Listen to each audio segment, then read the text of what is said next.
If you're a horse owner, now is the time to protect them. Joining us with all the scoop on how to do it, Dr. Amanda House from the University of Florida College of Veterinary Medicine and Dr. Craig Barnett of Merck Animal Health. Good morning to both of you, doctors. Thank you for having us. Good morning. So what diseases should horse owners be most concerned about? Some equine infectious diseases are significant enough to justify vaccination for every single horse. And these are referred to as the core equine vaccines, as defined by the American Association of Equine Practitioners. The core equine vaccines include vaccination for Eastern and Western equine encephalomyelitis, tetanus, rabies, and West Nile virus. The clinical signs and symptoms of these diseases in the horse can vary a little bit, but mostly they cause neurologic symptoms, which can be extremely devastating for the horse. And then we have risk-based vaccines, and the decision to give these vaccines is based on the risk of exposure for the horse to that disease.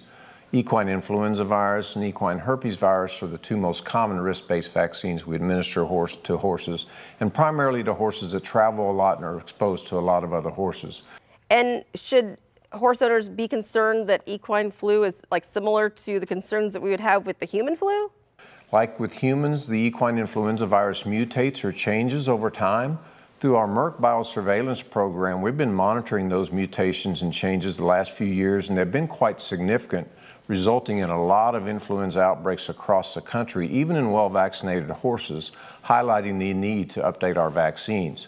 During one of those outbreaks, we isolated a highly pathogenic strain called Florida 13, and Merck Animal Health put that Florida 13 strain into their Prestige influenza vaccine line to provide better protection to horses. And you can find more information about that at prestigevaccines.com.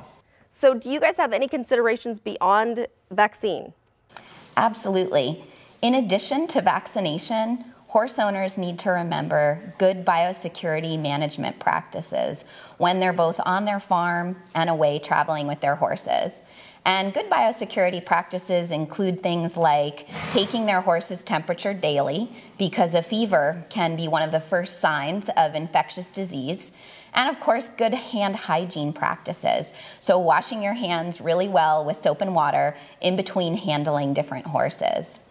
You can find additional information on biosecurity practices and guidelines at equinediseasecc.org. You can find out more on this segment by logging onto our website, fox4morningblend.com.